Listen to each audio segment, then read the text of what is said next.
हे guys, जय Mahakal. Welcome to my channel Madhya Pradesh Aarambh. हम अपनी इस वीडियो के सीरीज में डिफरेंट कोचिंग संस्थान के नोट्स को कंप्लीट करते हैं। तो प्लीज़ यदि आप हमारे चैनल पर नए हैं तो पहले चैनल को सब्सक्राइब कीजिए, वीडियो को लाइक कीजिए, कमेंट कीजिए और शेयर कीजिए, और अपनी पढ़ाई को या फिर अपने एग्ज़ाम की तैयारी को करिए कंप्लीट, वो भी हमारे साथ। तो चलिए स्टार्ट करते हैं। आज पढ़ने वाले हैं हम स्वामी विवेकानंद जी को, जो कि हर युवा के आइडियल हैं। तो चलिए हम पढ़ते हैं स्वामी विवेकानंद जी को। स्वामी विवेकानंद जी, इनका प्रारंभिक जीवन। इनका जन्म 12 जनवरी 1833 को कलकत्ता बंगाल में हुआ था। इनके बचपन का नाम नरेंद्र नाथ था। इनके पिता पेशे से एक वकील थे और पश्चात शिक्षा या सभ्यता में विश्वास रखते थे। इनकी माता अत्यंत धार्मिक महिला थी, जिनका प्रभाव इनके बालक नरेंद्र पर सर्वाधिक पड़ा था। बचपन से ही नरेंद्र को अच्छी संस्कार और परवरिश के कारण एक उच्च कोटि की सोच मिली थी। युवा दिनों से ही उन्होंने आध्यात्मिकता में रुचि रखी थी। वे हमेशा भगवान की तस्वीरों जैसे शिव, राम, सीता के सामने ध्यान लगाकर साधना किया करते थे। सन्यासियों और साधुओं की बातें उन्हें हमेशा प्रेरित करती थी। अब पढ़ते हैं इनसे रिलेटेड कुछ तथ्य, जो जैसे कि इनका जन्म 12 जनवरी 1863 को हुआ था। जन्म कलकत्ता में। इनका मूल नाम नरेंद्र नाथ दत्त था। इनके पिता का नाम विश्वनाथ दत्त था और इनकी माता का नाम था भुवनेश्वरी देवी। इनकी मुख्य रचनाएं क्या थीं? योग, राजयोग और ज्ञान योग। इनकी मृत्यु 4 जुलाई 1902 को हुई थी। अब आते हैं विवेकानंद जी की शिक्षा। 8 वर्ष की आयु में नरेंद्र दत्त को ईश्वर चंद्र विद्यासागर मेट्रोपॉलिटन इंस्टीट्यूट में डाल दिया गया था। वर्ष 1879 में कलकत्ता वापसी के बाद वे एकमात्र छात्र थे जिन्होंने प्रेसिडेंसी कॉलेज प्रवेश परीक्षा में प्रथम श्रेणी से उत्तीर्ण हुए थे। उनकी शिक्षा काल में नरेंद्रनाथ सर्वाधिक लोकप्रिय और जिज्ञासु छात्र थे। उन्होंने विभिन्न दर्शन, धर्म और साहित्य को गहनता से समझा था। इसके अलावा उन्होंने उपनिषद, वेद, पुराणों का भी अध्ययन किया था। नरेंद्रनाथ ने जनरल असेंबली इंस्टीट्यूट से पश्चिमी दर्शन और यूरोपियन साहित्य की पढ़ाई की थी। नरेंद्र ने डेविड ह्यूम और इमैनुएल कॉट, हीगेल, जे.एस. मिल और अगस्ट कॉम्टे, हार्वर्ड सेंसर और चार्ल्स डार्विन को भी पढ़ा था। वे ब्रह्म समाज के सदस्य भी बने, लेकिन परमात्मा को प्राप्त करने की प्रबल इच्छा उन्हें वहां रोक नहीं पाई और वर्ष 1881 में नरेंद्र रामकृष्ण परमहंस के संपर्क में आए और उन्हें अपना गुरु बनाया। 25 वर्ष की अवस्था में नरेंद्र ने संन्यास जीवन धारण कर लिया और यहीं से स्वामी विवेकानंद के रूप में वे जाने गए।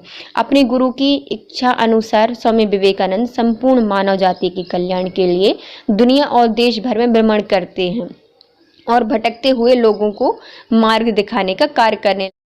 सन 1893 में अमेरिका के शिकागो में विश्व धर्म सम्मेलन में भाग लिया और पाश्चात्य जगत को भारतीय दर्शन के वास्तविक स्वरूप से परिचित कराया। वे भारतवर्ष को धर्म एवं दर्शन की पुण्य भूमि मानते थे और स्वामी विवेकानंद जी पुरोहितवादी, रूढ़िवादी और धार्मिक आडंबरों के सख्त खिलाफ थे। अब आते हैं स्वामी विवेकानंद जी की रचनाएं, जो कि योग से रिलेटेड है, इसलिए उन्होंने सबसे पहले लिखा है योग, फिर राजयोग, कर्मयोग और ज्ञान योग, भक्ति योग और माई मास्टर। अब आते हैं इनके संस्थागत प्रयास क्या कर रहे हैं। 1894 में वेदांत सोसाइटी की स्थापना की, जो कि न्यूयॉर्क अमेरिका में की थी। 1897 में ही स्वामी विवेकानंद जी ने रामकृष्ण मिशन की स्थापना की कलकत्ता में और 1898 में रामकृष्ण मठ की स्थापना की कलकत्ता में। अब आते हैं स्वामी विवेकानंद जी के दर्शन, नैतिक विचार। स्वामी विवेकानंद जी ने धर्म, वैश्विक मूल्यों, आध्यात्म, चरित्र निर्माण, समाज और शिक्षा को बहुत विस्तृत एवं गहरे आयामों से विश्लेषित किया है। भारत के ही नहीं बल्कि विश्व के लिए उनके विचार अनुकरणीय और प्रासंगिक हैं। उनके विचार आज के पथभ्रष्ट और विखंडित समाज को जोड़ने के लिए रामबाण औषधि हैं। स्वामी विवेकानंद जी की शिक्षा और दर्शन। शिक्षा दर्शन। स्वामी विवेकानंद जी ने शिक्षा को समाज की रीढ़ माना है। उनके अनुसार शिक्षा मनुष्य की संपूर्णता है। जो शिक्षा मनुष्य के आत्मविश्वास, आत्मनिर्भरता ना जगाए, उस शिक्षा का कोई औचित्य नहीं है। शिक्षा से व्यक्ति के व्यक्तित्व का निर्माण होता है, जीवन जीने की दिशा मिलती है, चरित्र का निर्माण होना चाहिए। और स्वामी विवेकानंद जी मैकाले द्वारा जो प्रतिपादित अंग्रेजी शिक्षा व्यवस्था थी उसका विरोध करते हैं, क्योंकि इस शिक्षा का उद्देश्य भारत में बाबुओं की संख्या को बढ़ाना था, ना कि आत्मनिर्भर और आत्मविश्वास को जगाना। अब आते हैं स्वामी विवेकानंद जी के शिक्षा दर्शन के आधारभूत सिद्धांत क्या क्या थे। स्वामी विवेकानंद जी के शिक्षा दर्शन के आधारभूत सिद्धांत: शिक्षा ऐसी हो जिससे बालक का चरित्र निर्माण हो सके, मन का विकास हो, बुद्धि विकसित हो और बालक आत्मनिर्भर बने। धार्मिक शिक्षा पुस्तकों द्वारा ना देकर आचरण और संस्कारों द्वारा दी जानी चाहिए। बालक और बालिकाओं को दोनों को समान शिक्षा देनी चाहिए। शिक्षक और छात्र का संबंध अधिक से अधिक निकट का होना चाहिए। शिक्षा ऐसी हो जिससे कि बालक का शारीरिक, मानसिक और आध्यात्मिक विकास हो सके। शिक्षा गुरु गृह में ही प्राप्त करनी चाहिए। देश की आर्थिक प्रगति के लिए तकनीकी शिक्षा की आवश्यकता है या उसकी व्यवस्था की जानी चाहिए। सर्वसाधारण में शिक्षा का प्रसार होना चाहिए। मानवीय एवं राष्ट्रीय शिक्षा परिवार से शुरू होनी चाहिए। स्वामी विवेकानंद जी ने युवाओं को चरित्र निर्माण की ओर प्रेरित किया है और प्रत्येक मनुष्य के जन्म से ही दैवीय गुण होते हैं या दैवीय गुणों से परिपूर्ण होता है मनुष्य। ये गुण सत्य, निष्ठा, समर्पण, साहस और विश्वास से जागृत होते हैं। उसको अपने अपने आचरण में लाने से व्यक्ति महान और चरित्रवान बन सकता है। मनुष्य को महान बनाने के लिए संदेह, ईर्ष्या और द्वेष को छोड़ना होगा। अब आते हैं महिलाओं के प्रति विचार। स्वामी विवेकानंद जी का कहना था कि जिस प्रकार आत्मा का कोई लिंग नहीं होता, उसी प्रकार स्त्री पुरुष का विभेद प्रकृति नहीं करती।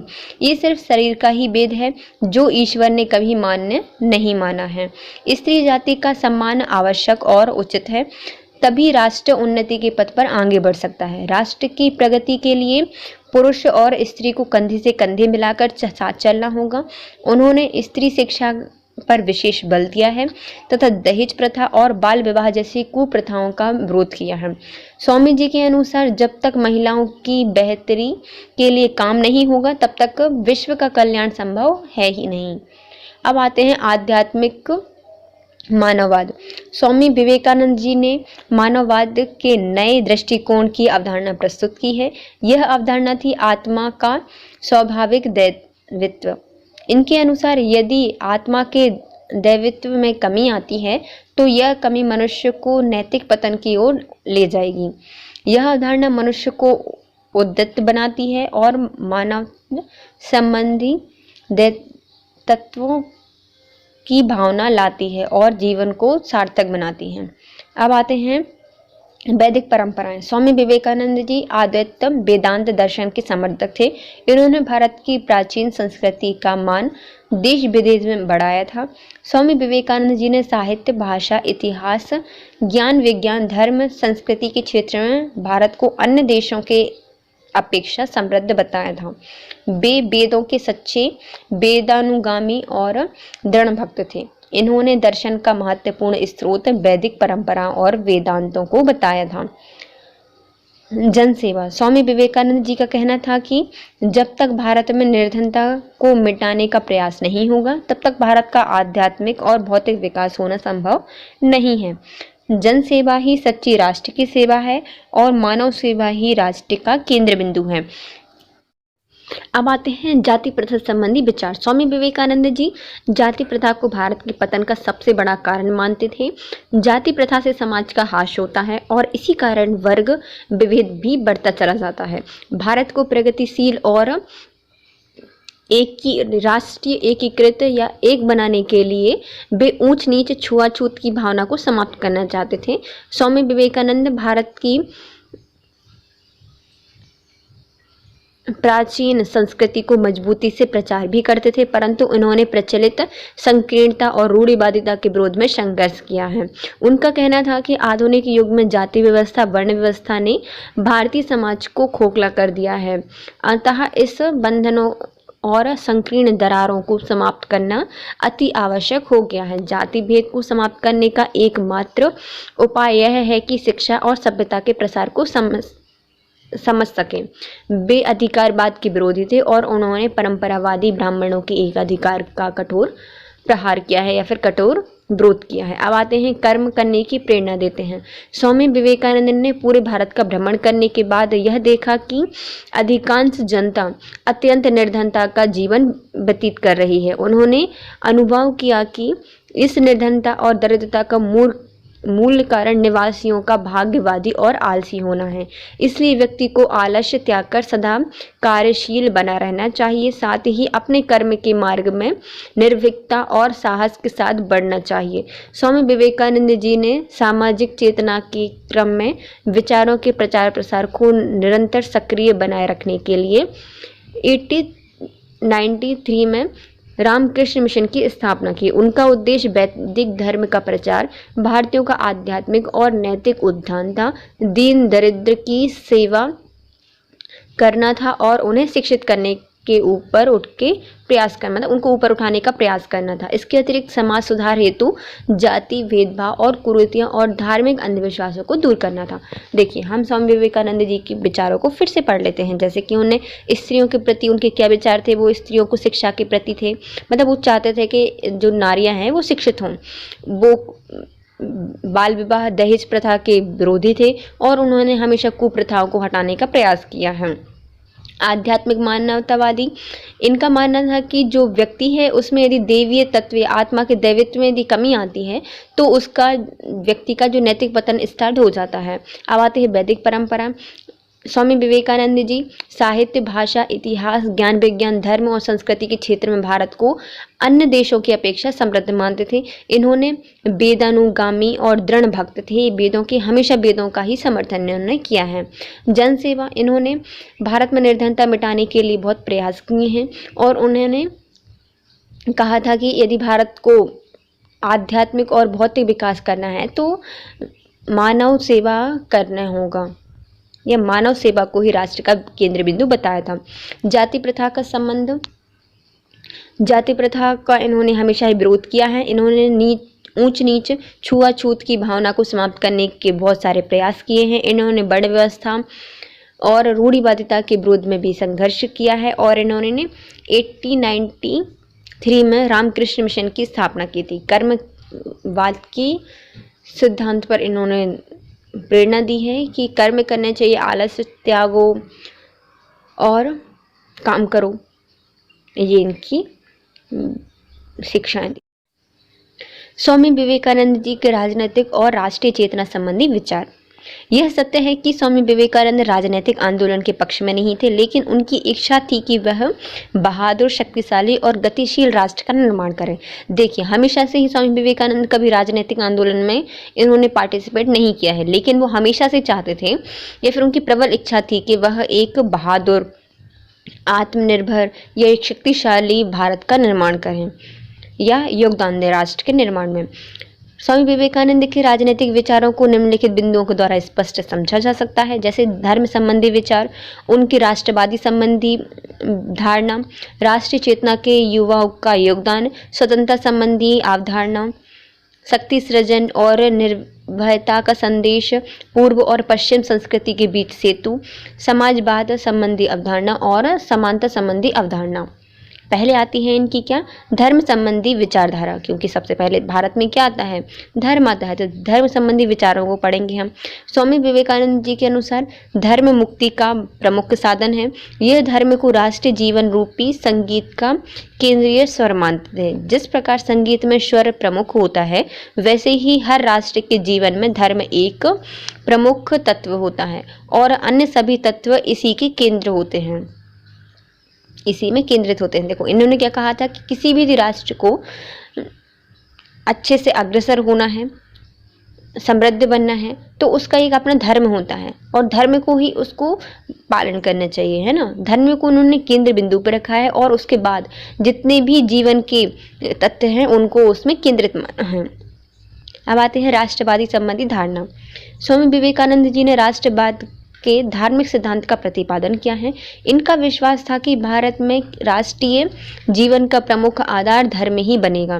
किसी राष्ट्र को उसके गौरवशाली अतीत की महानता की नींव पर ही बनाया जा सकता है।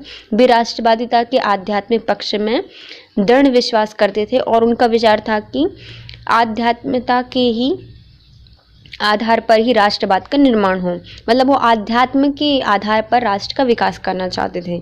स्वामी विवेकानंद जी ने अपने व्याख्यान में कहा है कि भारत में विदेशियों को आने दो और शस्त्र बल से जीतने दो, किंतु हम भारतीय अपनी आध्यात्मिकता से समस्त विश्व को जीत लेंगे।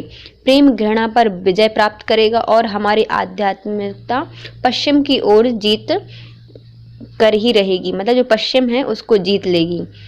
उद्बुद्ध और सजीव राष्ट्रीय जीवन की शर्त है कि हम दर्शन और आध्यात्मिकता से विकास या विश्व में विजय प्राप्त करें।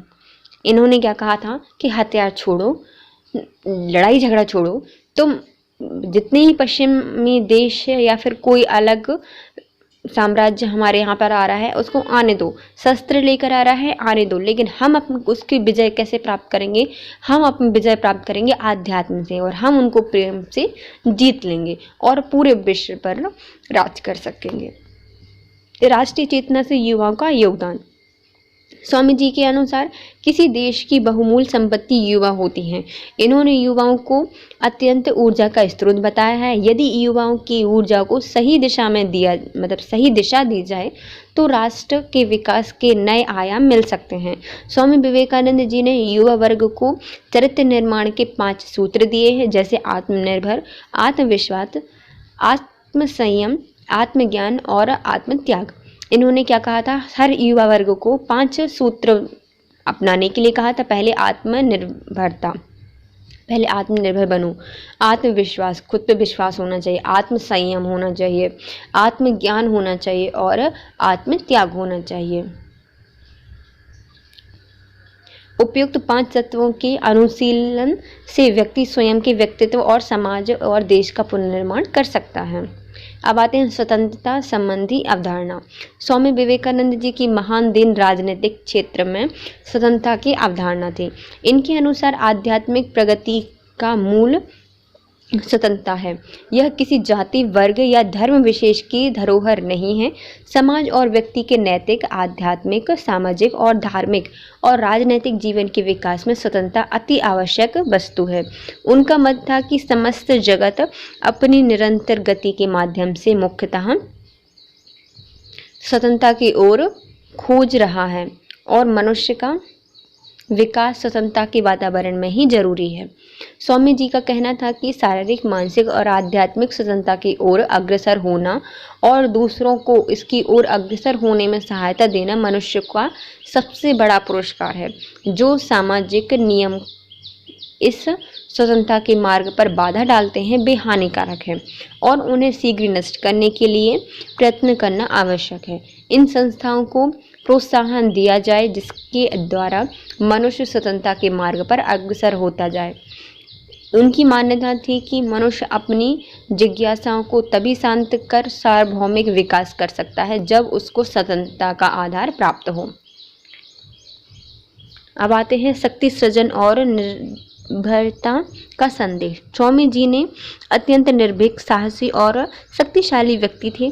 उनका मानना था कि शक्ति ही धर्म है। जो धर्म हृदय में शक्ति का संचार नहीं करती वह मेरी दृष्टि में धर्म है ही नहीं। अतः प्रत्येक भारतवासी का चरित्र, ज्ञान और नैतिकता की शक्तियों का सृजन करना चाहिए। स्वामी विवेकानंद जी ने शक्ति सृजन के साथ भारतीयों को निर्भीक रहने का संदेश दिया था। उनका विचार था कि आत्मा का लक्षण सिंह के समान होना चाहिए, अतः व्यक्ति को भी सिंह के समान निर्भीक होकर आचरण करना चाहिए। अब आते हैं पूर्व और पश्चिम संस्कृति के बीच सेतु। स्वामी विवेकानंद जी ने भारतीय और पश्चिमी संस्कृति के मध्य सेतु का काम किया है। वे पश्चिमी संस्कृति के लिए भारत के प्रथम महान सांस्कृतिक राजदूत थे। इन्होंने पश्चिमवादियों को हिंदू धर्म, ग्रंथों, संस्थान, दर्शन और भारतीय जीवन शैली के बारे में बोधगम्य और सरल भाषा में जानकारी दी। स्वामी जी के द्वारा दी गई व्याख्या ने भारतीयों को पश्चिमी मानवतावाद और विज्ञान प्रौद्योगिकी के प्रति ग्रहणशील बनाया। अब आते हैं समाजवाद संबंधी अवधारणा। स्वामी जी का कहना था कि ऐसे राजनीतिक स्वतंत्रता निरर्थक है जिसके होते हुए जनमानस ये जन सामान्य आर्थिक उन्नति प्राप्त ना कर सके।